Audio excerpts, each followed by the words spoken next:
lost in the feeling. I just need a win. I'm going off, I know it's time to make a change, and I can take the pain. You wanna sink or swim? I'm gonna go down swinging. Look deep within. I get lost in the feeling. I just need a win. I'm gonna find my meaning, I can make a change. I wanna play the game. You wanna sink or swim? I'm gonna go down swinging. Look deep within. I get lost in the feeling. I just need a win. I'm going off, I know it's time to make a change, and I can take the pain. You wanna sink or swim? I'm gonna go down swinging. Look deep within. I get lost in the feeling. I just need a win. I'm gonna find my meaning, I can make a change. I wanna play the game, yeah.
Well, hello, everybody.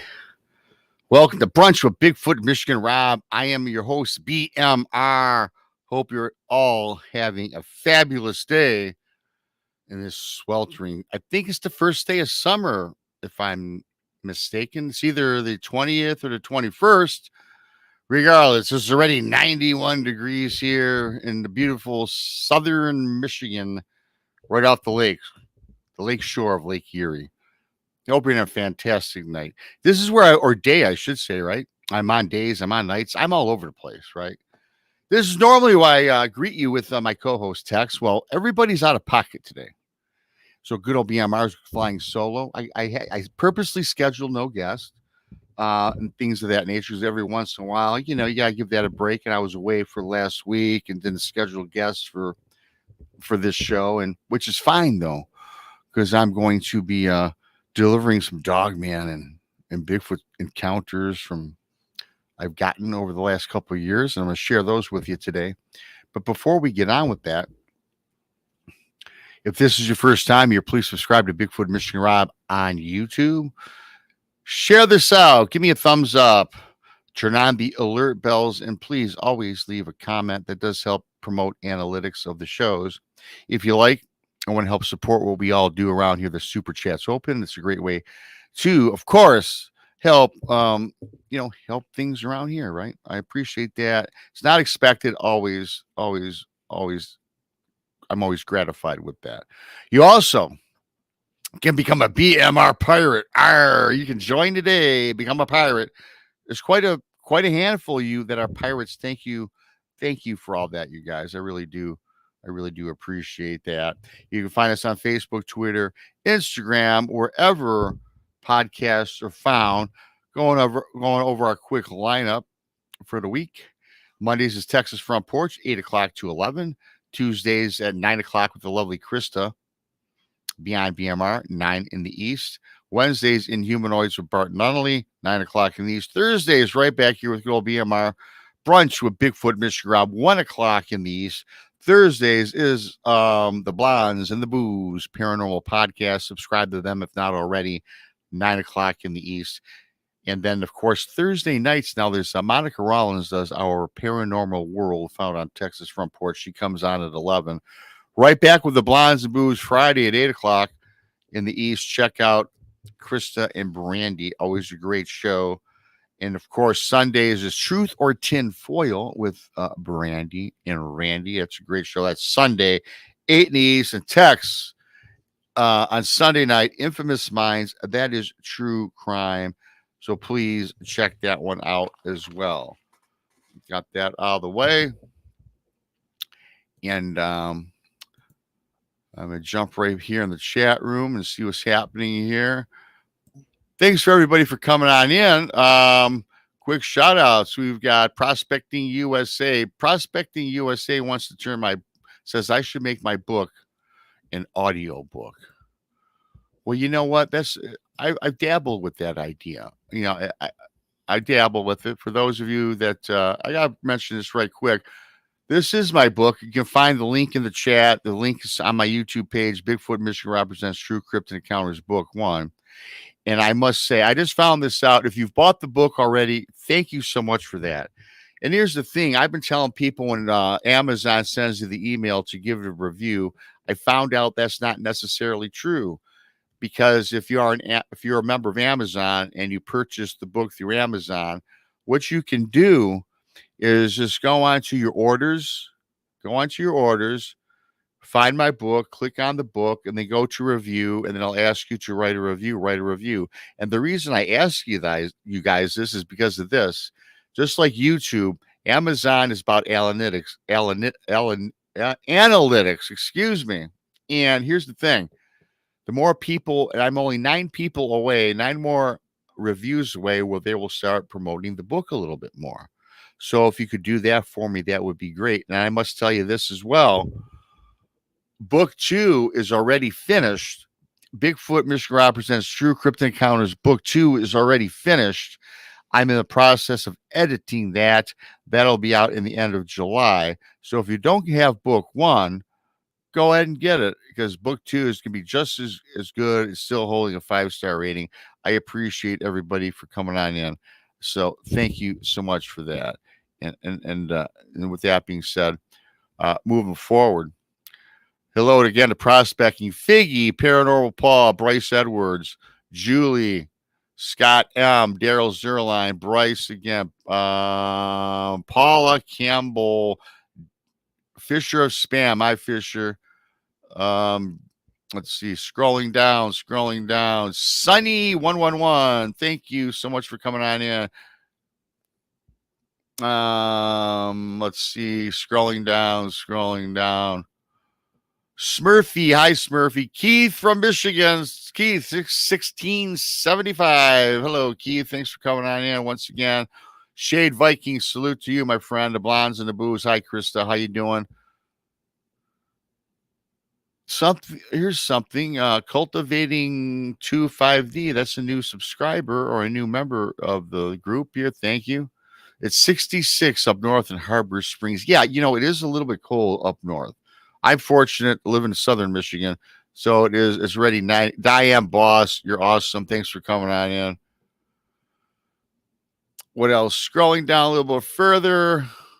Audacious Amber. Hello, Amber. Thanks for coming on in today. Scrolling down, boy, Les Pooley. There's 97 where Les is at in Bedford, Indiana. Les, you look like you knew. Thanks for coming on in and subscribing. I appreciate seeing all the new faces on this afternoon on Thursday. Be kind. I love you. Be kind. You know that. Thanks for coming in. Scrolling down, boy, there's a lot of people in here today already. Thank you ever so much. Ginger Paranormal. I hope your Bigfoot hunting in Michigan was a success. I have your number. I got to get with you. I apologize for not getting with you. We're just so busy around here that I can't just respond immediately. But I do want Dina P. Thanks for coming in. Rich Sykes, thanks for coming in. If you're new, please subscribe. Bigfoot Michigan Rob, Texas Front Porch, and the Blinds and the Booze Paranormal Podcast, all found on YouTube. Thank you so much. A Girl in a Gong coming on in. Thanks. I got to make a quick note for everybody because a lot of times good old BMR can't read the chats correctly, or if I try to do the best I can, but when you have a million things going on running a show, hi Seymour Cannabis. Wow, he's someone new. So please subscribe if not already. So I read chats and BMR is pretty lenient with people in the chat room, but I made a mistake. Pancho Zorch, who's a friend of all of our channels, he said something after reading the chat roll. I kind of maybe was a little hesitant, so I got kind of mad at Pancho. Kind of mad.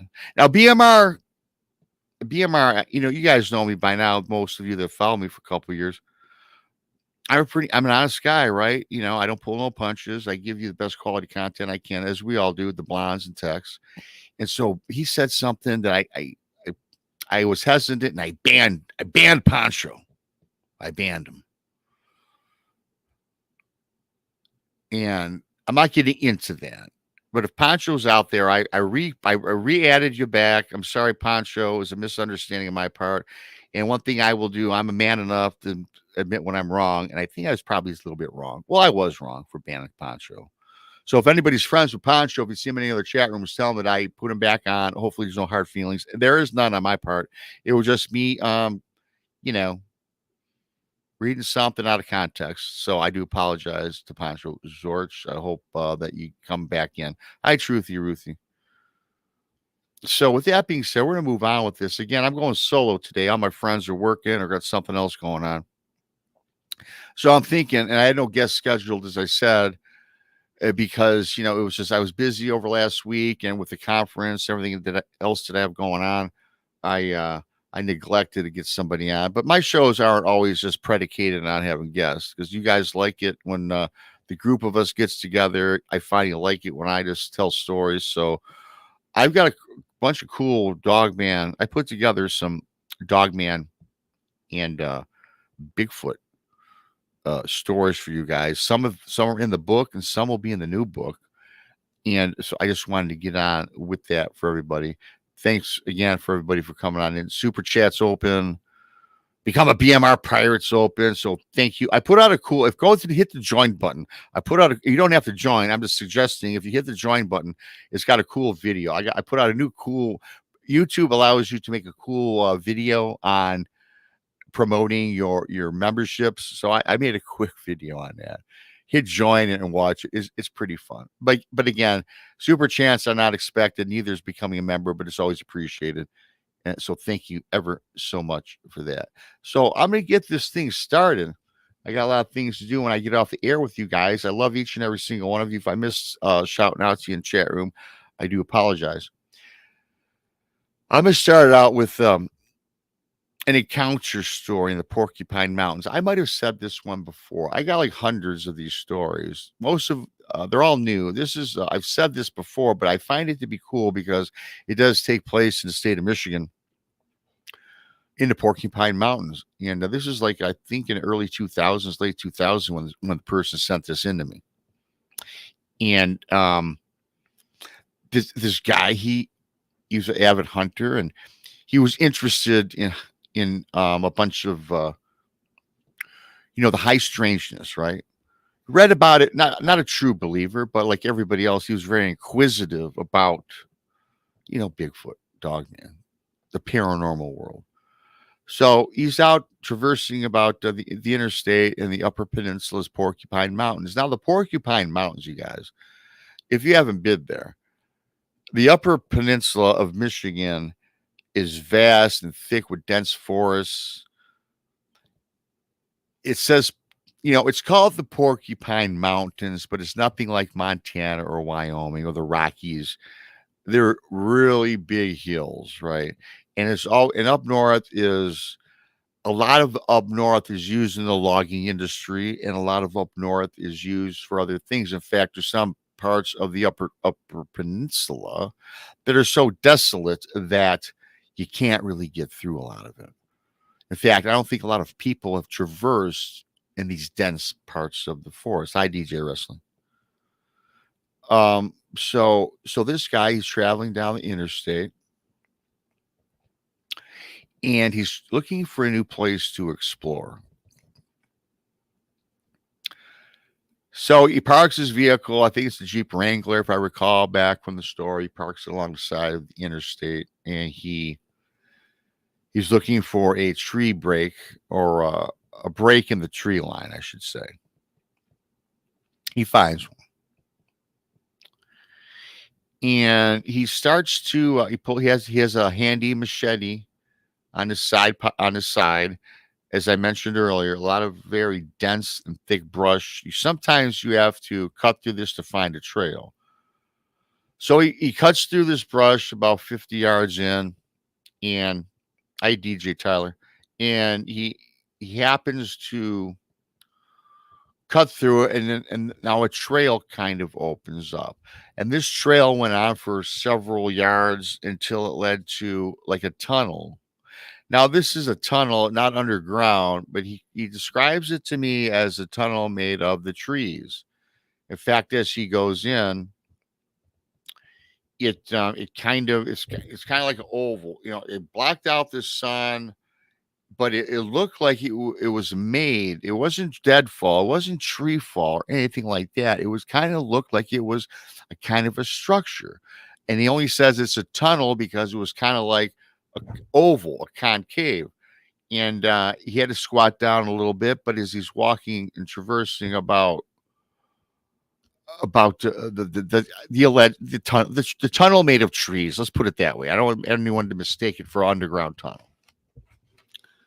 So he's traversing about this, and he's getting maybe 50 feet in to this tunnel, where he felt something told him to turn around. Something turned him to turn around. He had that premonition. The thought went through his head, and he says, I'm going to turn around. Something feels odd and strange about this. So this guy, he turns around, gets back, gets out of the tunnel, gets back on the trail, gets to his vehicle, and he, hi, Danny Staten. Hi, Lucas. Rock and Rory. So he gets back in his Jeep Wrangler, and he goes home. And so a couple weeks go by, right? A couple weeks go by, and he was just bothered by, number one, why he turned around. And something was beating him up for a week or so. He says, I've got to get back there, and I got to continue on down that tree-laden tunnel. So what does he do? He goes back. Again, kind of cuts through the brush a little bit. He remembers the spot that he had left, and he gets to this. Now he finally gets to the tunnel once again. Okay. He starts going through the tunnel, much like before, but this time he says he's going to go a bit further. So he does. He's getting deeper and deeper into this tree-laden tunnel.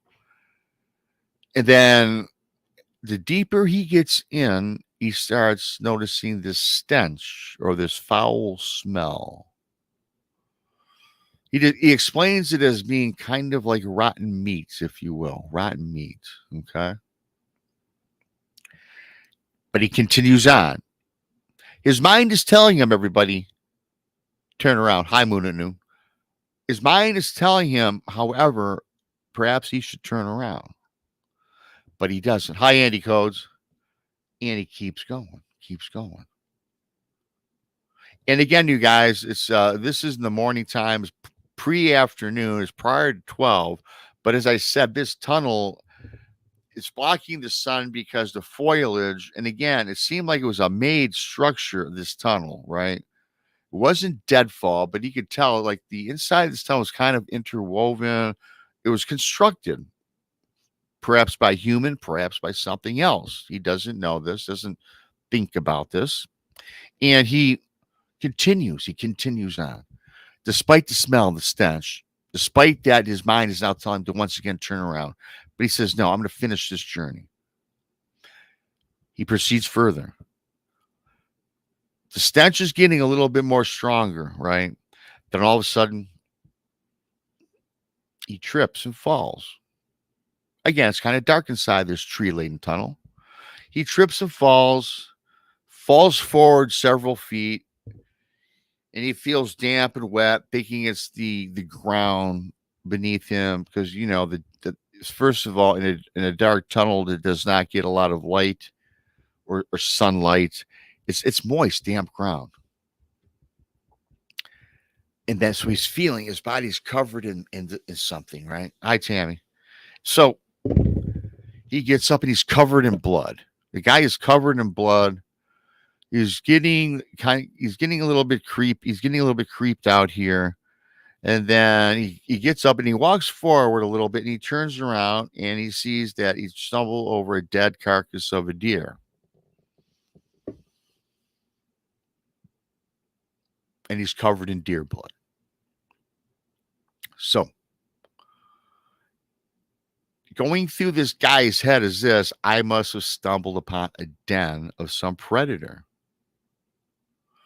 In northern Michigan's Porcupine Mountains, there's noted bear. And although the reports tell you that wolves aren't predominant in the Upper Peninsula, I know for a fact that there are wolves, gray wolves in the Upper Peninsula. There's actually wolves. Again, they say they're not here, but there are also wolves in lower Upper Michigan. Okay.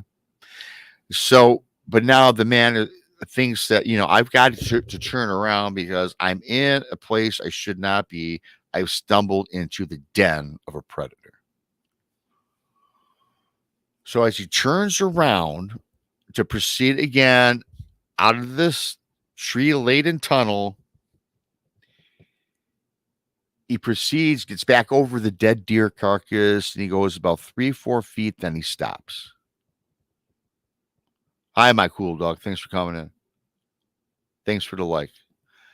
So, but he stops because ahead of him, he cannot proceed further because he sees this. At the time, he doesn't know what it is, but he sees a set of these glowing, and he explains to me, yellowish eyes. But these eyes, everybody, are no more than hovering 2 to 3 feet above the trail inside this tunnel. Okay. And some of the tunnel, some bursts of light were penetrating. This thing wasn't 100% dark, you guys, but it was more dark than light filled. But this object is he kind of gets a glimpse of it.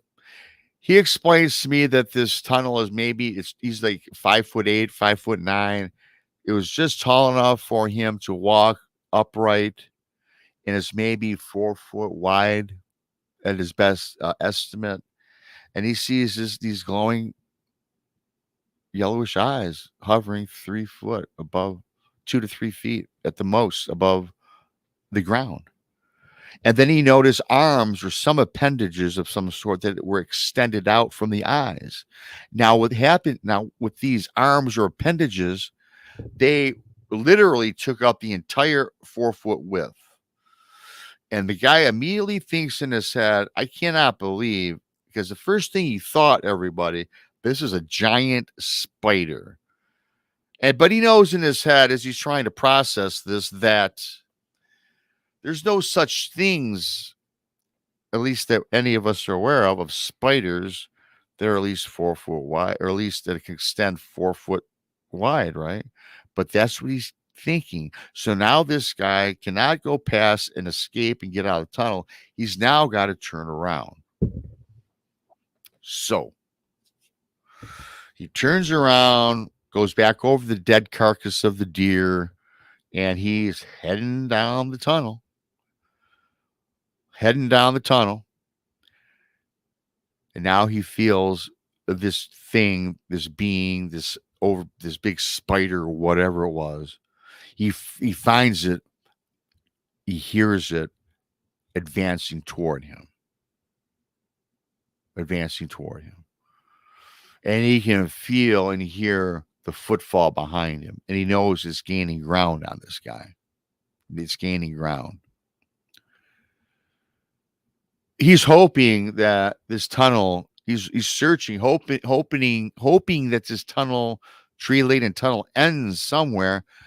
He's petrified. He doesn't know to run, but he has a very brisk, almost semi-jog walk, because he does know that when confronted with a predator, running is not an option, because that will heighten the predator's senses, right?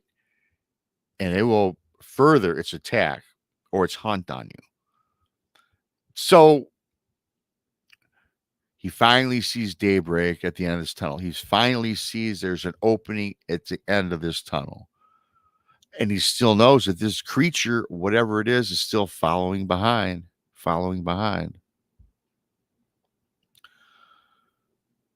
Gets to the end of the tunnel. Daylight breaks. He trips. He stumbles. He falls out into this big meadow at the end of the tunnel. He's now in the sun. Now the sun is now glistening. He trips. He falls covered in blood. Hi, Amy. He gets up. Dares not to look back.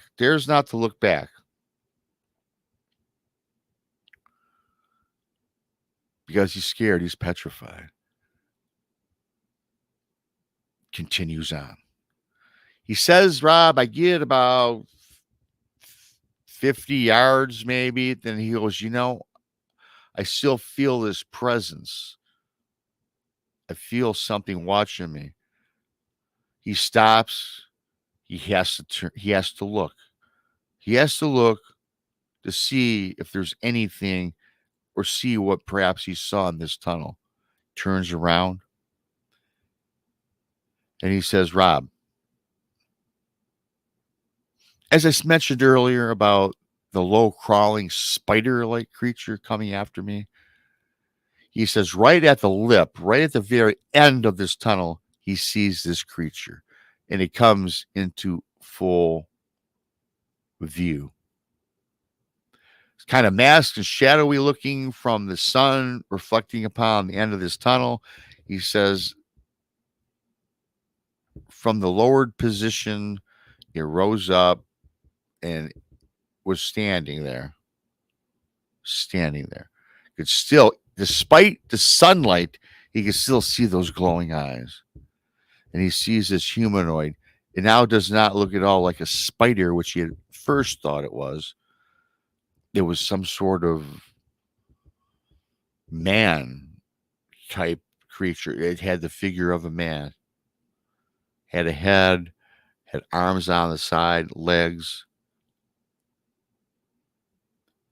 Lets out this blood-curdling roar. He knows he does not turn around and run. Then he sees this object go back on all, drop back down. It turns around. It scurries off back into the tunnel. This guy has no idea where he is. He dares not go back through this tunnel because he's not going that way, right? And he's trying to figure out where he is in relation to where his Jeep Wrangler is. Okay. So he's trudging about this meadow. Then he ends up getting to another trail now in the forest starts. There's no other way for him to go. You can't see an interstate anywhere. So now reluctantly, he gets on this trail. He thinks that this trail, which looked more like a man-made trail, looked like something that people traverse about. So the man decides to get on this trail. So he's walking this trail, he says, for a little while. Excuse me. He's walking on this trail for a little while. Then finally, I had at the end, hi, Chris, Mindfork. So again, at the end of this, he finally gets to the interstate. He's relieved, but now he still kind of doesn't know where he's at. And so he starts walking down the freeway. I think he says he heads north, I believe it is. He walks for maybe 20 minutes and he hears a rolling, rumbling of a truck. And this truck is coming down the freeway, the interstate. He stops. He says he thought about getting in the middle of the road to stop this truck, but he thought otherwise. So he was out on the curb or the shoulder of the road, waving this trucker down. It was a logging truck. Thankfully, he's full of joy as he notices now that the truck decides it starts to slow down. It slows down, stops. Truck driver waves him on to come on in, or opens the door for the guy, or the guy opens the door, jumps up in the cab of this logging truck, and the guy in the truck says, "Hey, it looks like you kind of lost, man. You look out of sorts." He goes, I'm so grateful that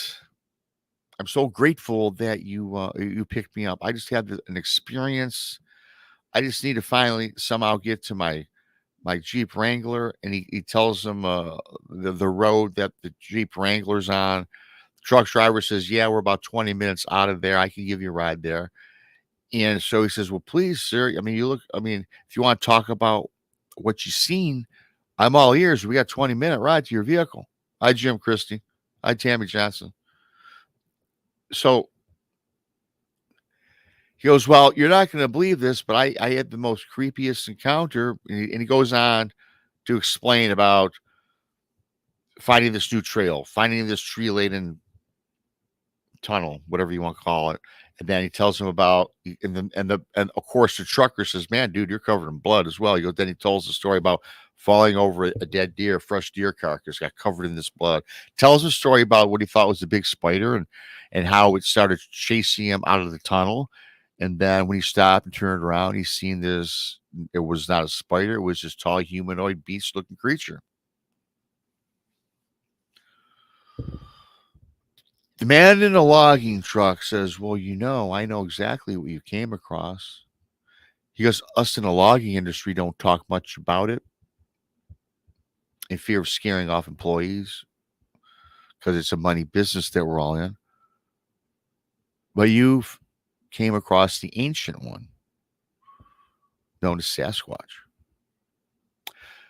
The guy starts reeling. Sasquatch. He goes, oh, yeah. Porcupine Mountains, the trails, Upper Peninsula, Michigan, they're here. You came across one. Hi, Penny Van. So finally, they get to his Jeep Wrangler. Gets in his car, he gets home. And he goes on to tell me that he still is not scared to go on the trail, but he will never go back into the Porcupine Mountains, at least in that area, because the Porcupine Mountains are vast. He lives near them. He just now knows where not to go because he doesn't want to go through that experience again. So yeah, everybody, that's a guy sent this in to me, and I thought it was fascinating. I thought that you guys would enjoy it. I might have told it before. I don't know. But yeah, what did he see? Did he come across Sasquatch? We've heard about Sasquatch doing that spider crawl, how a lot of times they can get down and make the appearance of being a spider. But boy, that'd be creepy, wouldn't it? Seeing some big object, oversized spiders all down, crawling at you, running at you, and then to see it stand up and cast this ominous humanoid figure. Creepy, very creepy, and I don't think that's something, my experience was creepy, and I tell you what, anytime you come across one of these Bigfoot, Dogman, whatever it is, you can't process it. I kind of know what that guy was going through, so that was very creepy. Being that I live in Michigan, thank you, Sonny, for the awesome super chat. I appreciate that, Sonny, very much. Thank you so much. So, being that I am from Michigan, I got another one, and I've got two more to tell you guys about, which I think you guys are gonna love them. This one here takes place. I talked to this guy. I'm thinking about putting this maybe in book 2. Well, in fact, book 2 is done. I don't think I put this one in it. There's so many. But this takes place in Clare, Michigan. Thank you, Keith. Thank you so much for the love, the support. Thanks to both Sonny and Keith for the awesome super stickers, super chats. I greatly appreciate that. And thank you ever so much. So, Clare, Michigan. This guy gives me his name. He's Jim. He's got Jim Jr., Tommy, Alex, and Sue. Sue's the wife. Jim Jr. and Tommy and Alex are his sons.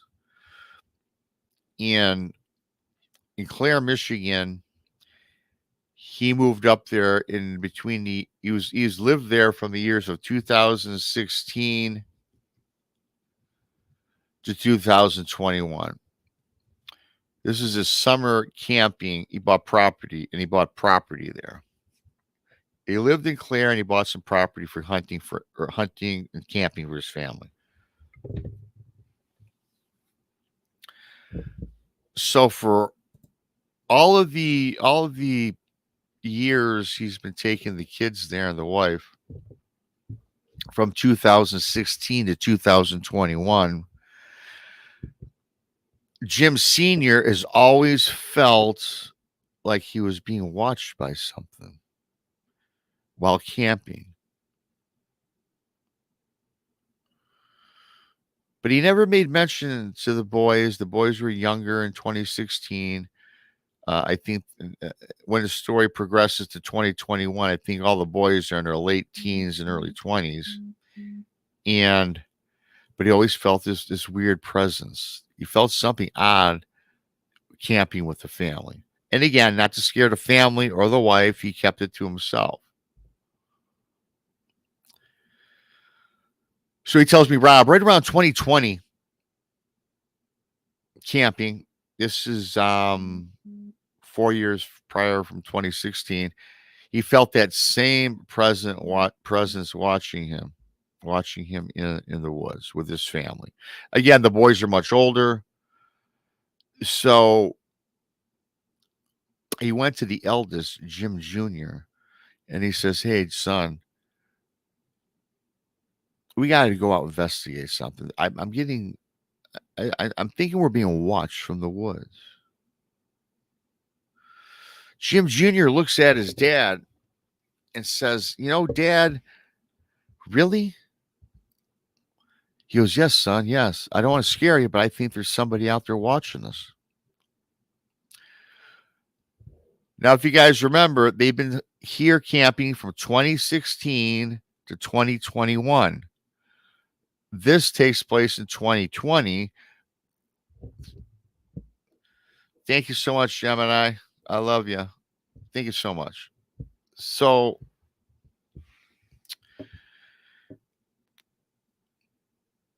now again, this is now 2020, Clare, Michigan. He says, Dad, I've been having, ever since a little boy, since you've been taking us camping here, I've always felt that we were being watched. And he says, Dad, I was younger. I'm thinking that perhaps It's my imagination. I think at the time in 2016, his son was maybe 14. And I know how it is. I know when I was a young boy, 13, 14 or earlier, I always had weird inclinations or feelings, but I attribute that to being a kid with an overactive imagination. So the son had always said that, hey, Dad, I think that this is just, I thought it was my imagination running amok. But the dad found it to be very odd and strange that the son had been feeling it ever since, and the dad always kept it to himself.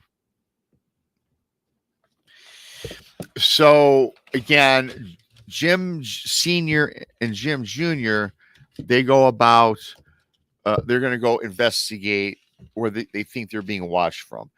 Now, of course, not to scare the family or anything like that, told the wife that, hey, we're going to go, we're going to do some advanced scouting in the area, me and the eldest. We'll be back, in a little while or whatever. So, yeah, it's no big deal. Yeah, do what you want, honey. Take Jim Jr.'s out with you.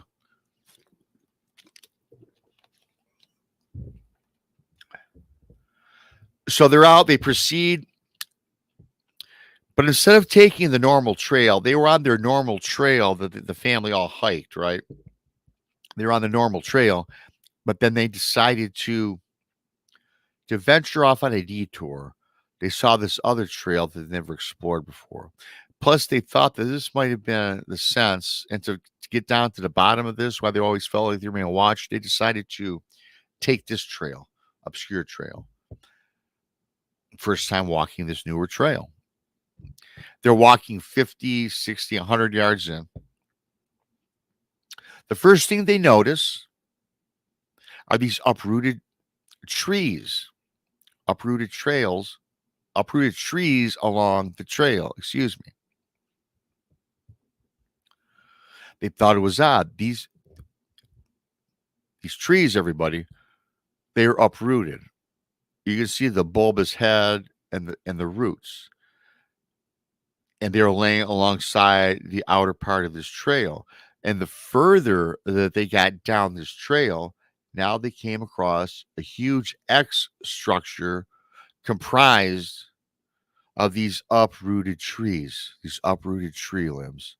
The roots are atop of the X as the X is crossed. They're up at the top, exposed roots. At the bottom, where the X met the ground, the thicker branches were driven right into the ground. This thing was solid. He said the X was maybe 30 or 40 feet high. Now, when it comes to structures, you guys, we've all seen them, talked about them. And I'm not a big structure guy, but I certainly think that these are symbols and signs that Bigfoot I do put up. But not every X in the woods is Bigfoot related, in my opinion. But to have a big tree ripped out of the ground, roots at the top, and the bottom is crushed into the ground, that is something that's not natural, okay? They're looking at this X, standing by it, and now that feeling of being watched gets more intense. It gets more robust. Jim Sr. and Jim Jr. decide it's time to turn around. We've stumbled across something. What it is, they don't know. Right before they decide to turn around and go, hi, Kyle. Hello, Henry. Hello to everybody in chat. Right before they decide to turn around and head back to camp, still not knowing why they have this feeling, still not knowing why or who or what or would have created these big structures. What pulled these trees literally out of the ground? They stop. They hear commotion right past the X into the woods, into the tree line. Jim Sr. describes to me that he now looks and he sees these trees in the background. He sees these trees swaying back and forth. Literally swaying back and forth. Robbie says there's no wind. There's no wind. Okay. They're swaying side to side, side to side.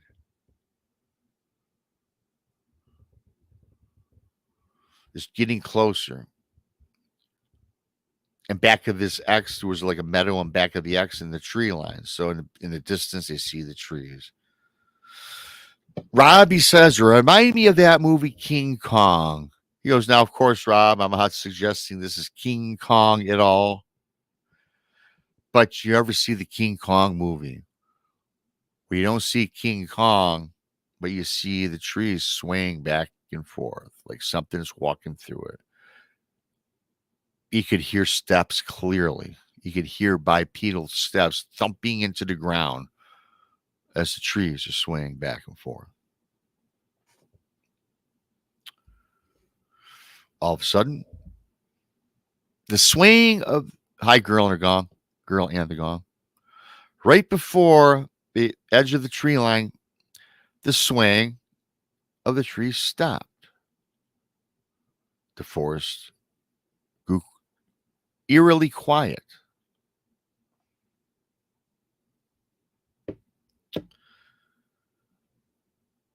Stepping out from the tree line, a huge image, huge shadow emerges. It's standing tall. He says, Rob, I mentioned King Kong earlier. He goes, I swear, if this wasn't King Kong, I don't know what it was. He goes, it wasn't really an ape, but it had that big, the shadow cast was that of something. And then the shadow advanced a little bit, and then the sunlight hit it. And he says, it's a creature. He goes, Rob, I guess now I can call it a Bigfoot. He goes, it was tall. It was almost like a black. It had this big conical shaped head. It had the face kind of like a human, but not quite a human. It lets out this thunderous roar, a thunderous roar. What gave me the chills about what this guy tells me this is to let out this thunderous roar. You've all heard my encounter story, how when the thing that I saw roared at me, how I felt the reverberation hit me, and I stumbled back a bit, right? You guys know my story. He goes, Rob, we felt the intense reverberation of this, and our bodies literally shook, and it was such a loud, thunderous roar that he cannot describe it as anything he's ever heard.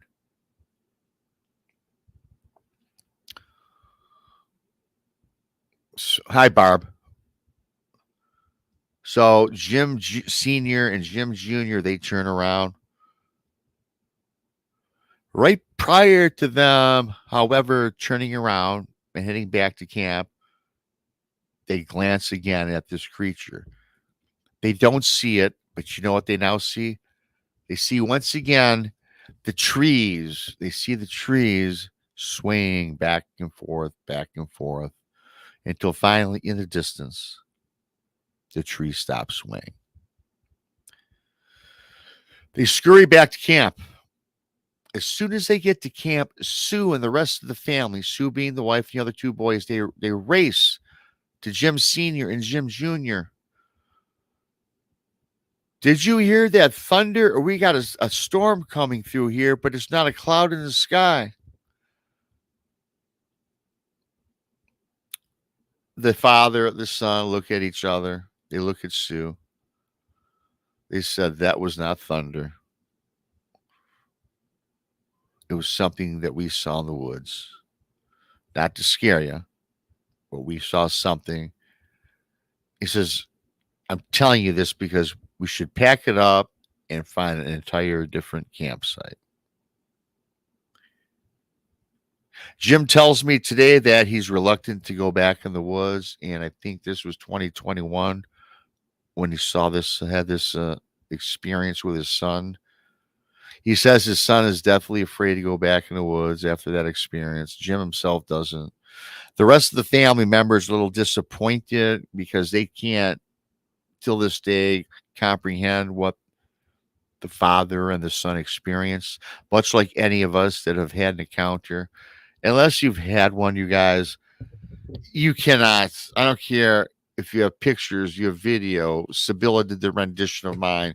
People just don't get it when you have these experiences. It changes us, I think, for life. It certainly changed me for a great part of my life. And yeah. But that's in Clare, Michigan. And it's funny about Clare, Michigan, that used to be a hunting spot for my brother. He's changed, not because of that story, but my brother's been through Clare many a time. Hi, Sheldon.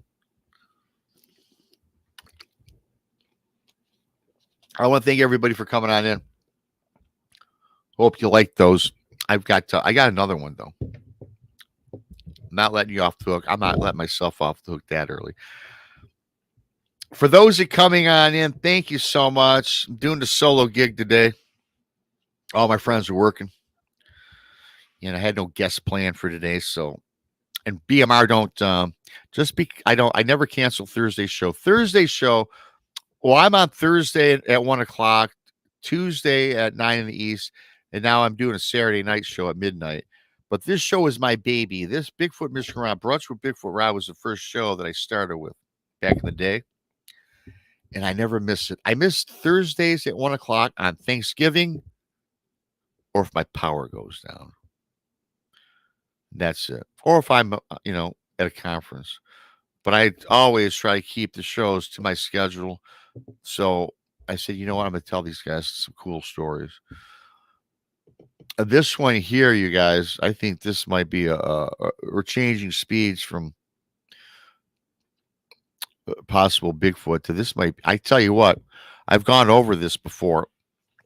I think this might be just, I don't know what your thoughts are on the werewolves. I truthy Ruthie. I think that what this encompasses might be either a dogman or a werewolf. I'll let you guys decide. This takes place. Danny Stanton, who's out in chat, I still think I've seen him. This takes place in southern South Carolina. The guy writing into me, and I spoke with this guy on the phone too when he told me the story, which creeped me out. Very chilling. Oh, really briefly too. I like doing this about midway through. Sonny, thank you, Sonny, for BMR Rocks for the super chat. Keith, thanks for the super chat. And my buddy from Michigan, the lovely Gemini Moon, thank you for the super chat. I appreciate that. Love you guys. Become a BMR pirate. Arr! Go check it out. Thanks for coming in. So this again takes place in southern South Carolina. And talking to this guy, he says, Rob, I went through one of the creepiest towns in all my years, all my days taking the wife. The guy has this big F-350 camper or F-350 Ford truck, which he pulled a relatively sizable camper. So a couple days prior to going out, taking the camper out, he went to his wife and says, hey, let's go explore some new grounds. Because this couple, they love camping. They love pulling that trailer, and they pretty much didn't plan anything. They were kind of haphazard. They're like, they move with the wind. They just get up, they take off in a whim, and they just go. No plans. So they decided to just, explore some part of South Carolina they had not explored before. If you're new here, please subscribe to Bigfoot Mr. Rob on YouTube, the Blondes and the Booze Paranormal Podcast on YouTube, Texas Front Porch. I see Paranormal Paul's also in the chat. Subscribe to Paranormal Paul. Barb Hartman, Grizzly. Grizzly's a great guy. Hi, Barb. So So anyway, this wife and their husband, they get together and they're going to do something here. So they're driving through South Carolina and they're going through this town where they'd never been through. They had all their supplies stocked up. They had supplies in the F-350 and they had a lot of their supplies already back in the trailer. And but the guy he was a chain smoker and he left his carton of cigarettes on his kitchen table. I'm like, well, good for you. I mean, geez, a carton of cigarettes, right? So he has to stop. He has to make this stop. He's got to buy his smokes. He notices first before he makes his stop that, thank you, Julie Bug, for becoming a new BMR Pirates, Julie Bug. Thanks, Julie. You too now can join about 100 of you that are BMR Pirates. You get the bandana and the picture of BMR next to yourself in chat room. Thank you, Julie. Love you. So before stopping to get his cigarettes, he notices and he's telling me that he's driving through the town and he thought it was a weird town. He said this town it was kind of broken up. He says parts of the town he went through, it was a very small town. It was nestled in the woods, driving through the woods, and there were small little shops. There's like a small little grocery store, maybe a small little bar or restaurant. There was maybe a small little hardware, and then the town turned into a row of homes on either side, and then it stopped going like this. Every few miles, you used to have little stop areas. There would be all these little mom and pop businesses, and then these homes, right? And then, but he found it odd about these people that he noticed at these houses, and they're really close to the road too. The yards went right up to the road. I mean, that's not really unusual. We've all seen those before, but he thought it was unusual that not that the people were out in their yards, but he got this feeling that there was something not right about these people because they're kind of walking about their yards, their front yards facing the road. He says they were like really lethargic. They were kind of all walking like somewhat in circles. He couldn't make out what they were doing. They had their heads down, looking at the ground, kind of kicking their feet up and around. He says he just thought that was odd. Now, maybe that's not odd. I mean, I've been on my front yard, walking around my front yard too, you guys, with my head down, kind of just looking for weeds, with my weed killer in my hand or something. So I get that. That's not strange. But the guy made a point to tell me that almost everybody, they hung out on their front yard. They had lawn chairs on their front yard. They were just kind of, and again, every town's different. I get it. I don't think that's all that odd. But this guy who lives in southern South Carolina said he thought that was odd. So he finally gets outside of this town a little bit, and he comes across this gas station, this filling station. He gets inside of he goes inside. He needs a cigarette. He's dying for a cigarette. And he approaches the clerk. Now, this clerk, everybody, is weird. The guy says, this is a strange clerk. Okay. He thought this fellow to be odd. Couldn't place it until this clerk spoke to this guy. Well, he says, "Hey, sir, you look like you're not from these parts." So the guy telling me the story says, I forgot his name, Joe. Let's just call him Joe. I hate referring to him as this guy. Let's call him Joe. So Joe says to the clerk, "Well, yeah, no, I'm not from these parts, and I'm stopping him for a pack of smokes." Now, reminding you guys that he thought this clerk was weird, but Joe, and then the clerk says, "Well, yeah, blah blah blah. I know everybody comes through here." He says, "Yeah, they do." So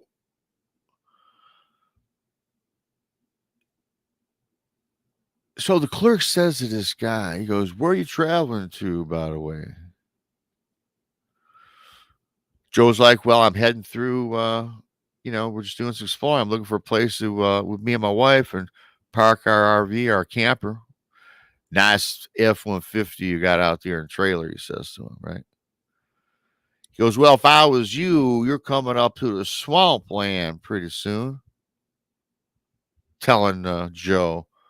And Joe goes, "Oh, yeah, there's a swamp." He goes, "Yeah."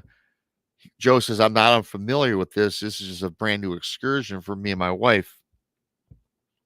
"Well, I got to tell you, wouldn't stop around in a swamp. I wouldn't park that RV in a swamp. Get through it. And then when you get out, there'll be a rest area where you can get some supplies, maybe take a nap and continue on your journey." But he says, "Do not stop, sir. Do not stop until you clear the swamp." So Joe found the guy creepy anyway, and says, "Okay, thanks for the advice. Hi, Piglet. Thanks for subscribing, Piglet. If you're new, please subscribe. Thank you for coming on in." So, so gets to the truck. The wife goes, "Man, you're in there a little while talking to that attendant or whatever." He goes, "Yeah, he was the weirdest fellow. Much like the people back in that town are kind of weird. This guy was. He just told me, he gave me this story about, don't stop in the camp. He asked where we were going. I said, we really don't have a destination. We just are people that just pick up and go." And he tells his wife, "But the guy told me, do not stop. Get through the swamp first. Then when you get out of the swamp, if you need to rest, if you need to sleep, that's where you should do it." So he gave him that advice. And so Joe says, I'm blowing that guy off. He's just a weirdo.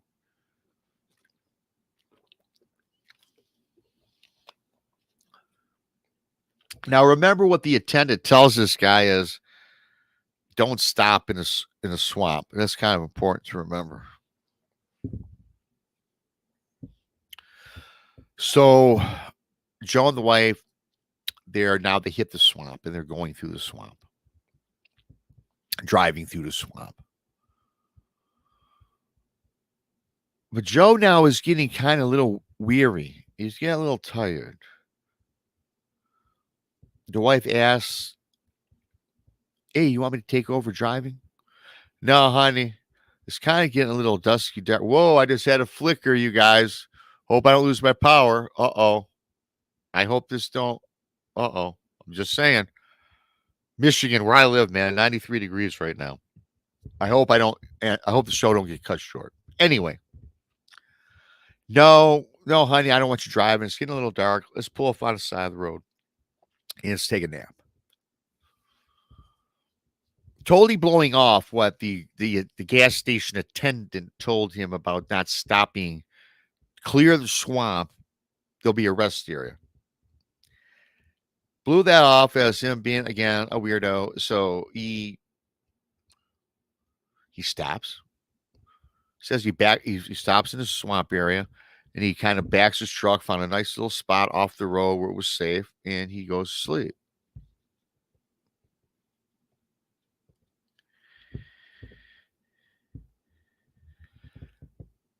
He wakes up he says, Moggs.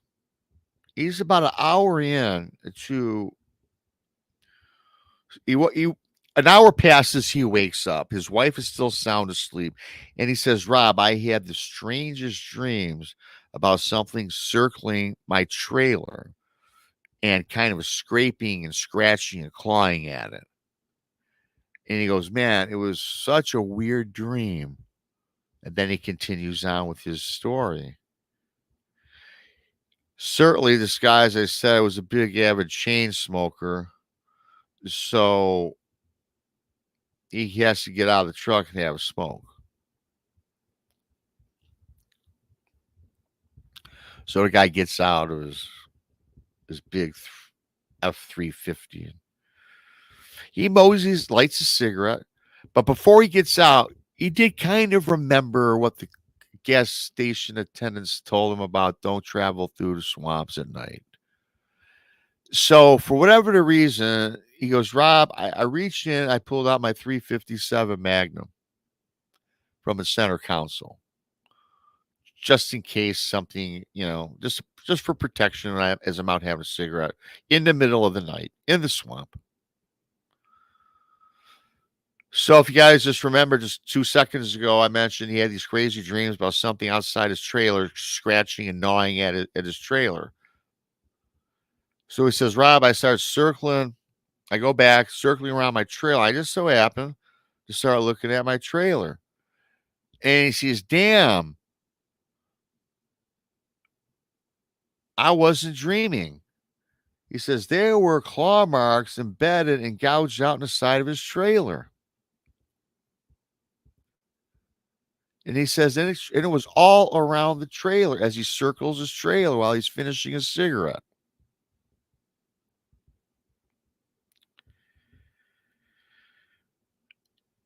Now he's panicking. He knows he didn't have a dream. And there's claw marks and scratches gouged out into the thick steel on his trailer that he's pulling. And this is one of those trailers, I forgot the actual name for it. I think a third wheel, I think, where you actually sleep in and stuff like that. He tries to scurry back to get into the truck and get the hell out of there. He slips and falls. He slips, he falls. He gets up and he looks into the tree line and he sees a set of these reddish eyes glowing about 4 inches above the ground beneath. He's staring at this. Yeah, silver bullet time, Piglet. Well, listen on. He goes and reaches for his gun, and the glowing eyes, 4 foot hovering off the ground, approach, clears the brush or whatever it was coming out from. He says, Rob, this thing stood up. It went from like 4 foot to 7 foot tall, and it was the biggest wolf. He's called it a werewolf because it was a wolf standing on 2 legs, staring down at him, peering at him. He says, Rob, I took my 357. I fired. He goes, I think I hit it in the shoulder. I seen blood spatter. Boom. Burst out from the shoulder. It howled. It got on 4 legs and scurried off in the woods. He ran around, got right back into his truck. His wife was not awake. She heard the blast of the 357. So they speed off down the road. The wife was saying, I thought boy, that guy back at the gas station, he told you don't go through the swamp at night. And here you are. What'd you fire at? What'd you shoot at? He goes, honey, I don't know what to tell you, but I think we saw it was a werewolf or something. And of course, she don't believe him. She goes, honey, you had to see it. It was a wolf. Okay, maybe not a werewolf, honey, but it was not. It stood up and yelled and looked at me. Thanks for coming in, Paul. Have a good day at work. So the wife says, hey, honey, you're frazzled. I think that guy at the gas station told you there'll be a clearing where, there's a rest area, a welcome area. Let's get there because let's get the hell out of here. Let's get there so you can get your senses together. Honey, good idea. So they're driving, getting through the waiting. The guy says it took forever to get out of that swamp, he says. And finally he sees a clearing where the dirt road turned into more of like a blacktop, I guess, or something like that, he said. Then he got out of the swamp area. Then he does see a bunch of lights ahead. And it's this Small market, a welcome station, a rest area, and there's a bunch of cars in there. Makes sense. There's a handful of cars. It was all lit up. It was glowed. You can see it, from a couple or half a mile away or whatever. And again, he says it took him maybe 20 minutes or so to get from the point where he shot at this creature, right? So about 20 minutes more further driving. Gets out to stretch his legs. The wife gets out with him, and he's going to walk into this market or this store or whatever it was to buy whatever. I don't know. So they're walking through the parking lot of this rest area.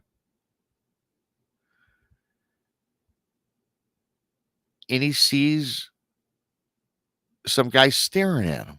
And this guy's in his truck. And he goes, Rob, again, I hate to say this throughout the story, but these people were odd, weird people. So he sees this guy, kind of shaggy long hair, looking at him. Gives him this grin. He goes, the guy just, gave me the creeps, and I kind of smiled back, kind of waved to him. He says, and I go in the store.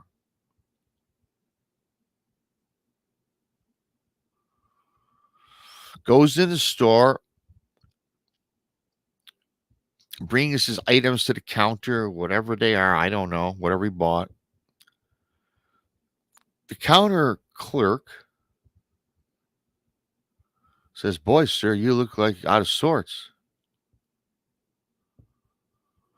He goes, yeah, I kind of am. I just had this weird something happen to me. Now, if you guys remembered this, the clerk prior to him entering the swamp had said, don't be traveling through those swamps at night. The clerk says, did you make a stop? Did you stop in the swamp by chance and go to sleep? He goes, yeah, in fact, I did. He goes, in these parts, you shouldn't stop and sleep in the swamp at night. Uttered the same words that the other gas station clerk attendant sent to him. That gave him chills. Same identical words. A different person, different part of town, said the same thing that the clerk mentioned to him. Again, he is, whoa. Now his fear is now heightened even more. He leaves with the wife, going back to the F-150. Prior now, going back to the F-350, excuse me. He sees that creepy guy in that pickup truck. It gave him that creepy grin. So now the creepy guy kind of waves him on to stop just a little bit. Like, hey, I want to talk to you. So, and this guy, Joe, he wants to get the heck. He just wants to move and get the far away from this area as he possibly can, right? But this creepy guy in this truck now gets out of the car. Hi, Sandra Piper. PG and hi. Clare Ellis, hi. Hello to everybody. Thanks for coming on in. So, this creepy guy now gets out of the pickup truck. His arm is in a sling. This creepy guy is now in a sling. Now, when he fired at this beast, everybody, he says he hit it. He thinks it was in the right shoulder. This creepy guy's right arm's in a sling, and he sees blood spatter. Joe's head is spinning. Then this guy says, shouldn't be sleeping in the swamp late at night in these parts. It's the third time he hears this. The guy looks at him, gives him a grin.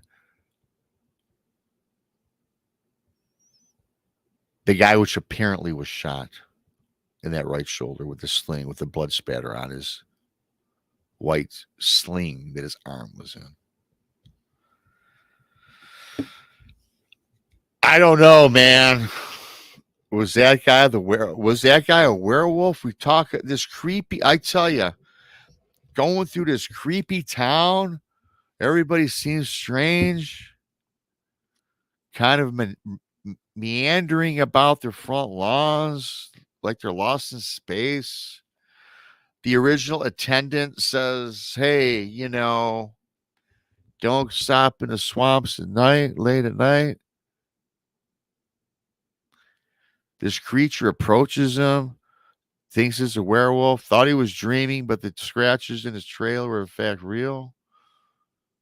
Gets out, shoots this thing, hits it in the shoulder. Finally gets to the end of the town, finds that market. Creepy dude in the truck kind of avoids him, ignores him, goes in the market. The guy in this market says the same thing the other said. He should not be sleeping alone in the swamps at night.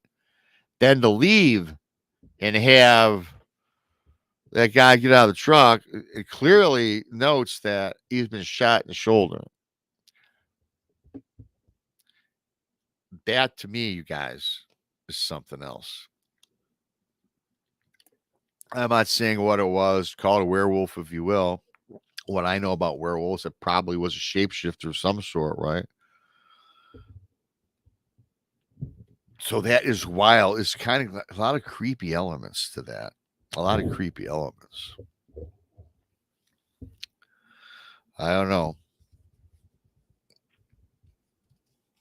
The girl in a gong says, just say no to drugs. Well,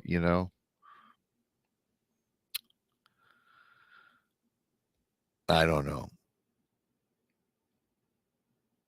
I think this happened. We hear a lot of similar tales like this. It was kind of Stephen Kingish, I must admit. Creepy town, creepy people, creepy creatures. But we talk about these things ad nauseum on the shows: Bigfoot, werewolves, Dogman, strange phenomena. I don't know.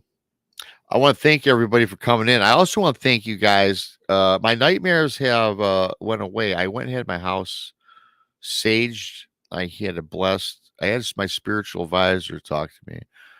I'm not getting into that story. For those of you that watched that Sunday show when I couldn't sleep and told you about my nightmares, thank you for the outpouring of support for that.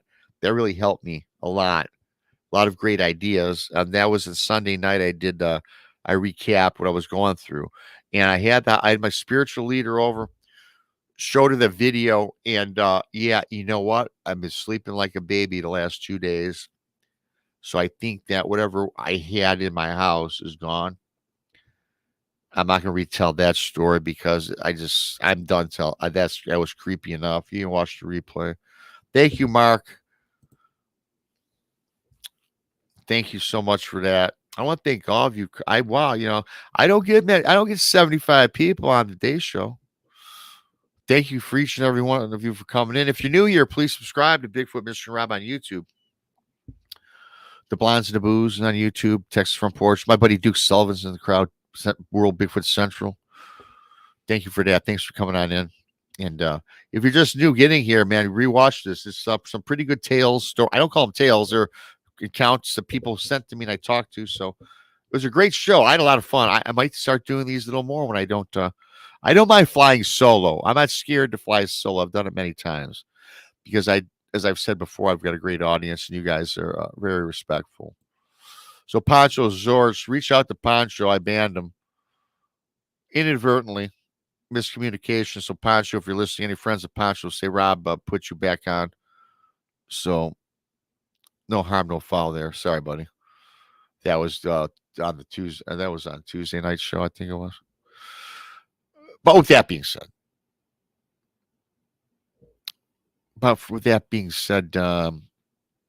I'm going to thank some more people once again. Sonny, Keith, Gemini, Julie for becoming a pirate. Iron Mark. I do appreciate the super chats. I appreciate everybody coming on in tonight. Today's Thursday, so tonight's the Blondes and Booze. They come on at 9:00 in the East. I don't know what they got going on tonight. I'm sure it's going to be a fantastic show. As I always say, I love and appreciate every single one of you to come on in and give me the time to listen to me. And it's why I do this. I do this for you guys. And I also have to make another quick mention. I always talk to the chat people, but I've got to tell you, the people that don't come and chat and people that view, because I got to say this, I'm averaging 75 to 125 people in all my shows now. Thank you to all you guys. I love you guys. Thank you. But 70% of the people that watch these shows aren't in chat. So you're the people that I think a lot of podcasters give the shout out to people that are watching and not in chat, whether in your car or whether you listen to it later, because you're the ones that really make the bulk of the views up and you don't come in chat. So I do have to thank you guys and I often don't do that. But you know what? Thank you so very much for being a part of this and being subscribers because, you need it from the chat. You need it from people that watch and don't participate in chat. That goes on unfounded a lot of times, I find. And I love that. And the new podcast, I got a new podcast out on Spreaker. Beyond BMR and Brunch with Bigfoot Robert now in podcast form for those people driving in their cars. They want to tune on in. So that's doing pretty good. So don't forget that. Don't forget my book. On Amazon. Book 2 is coming out in the end of June. End of July it's coming out. I got to finish editing it now, which is always it's always a chore. Until next time, check out the Blondes and the Booze tonight. Until next time, I love and appreciate each and every single one of you. I am Bigfoot Michigan Rob. Until next time, have a fantastic weekend.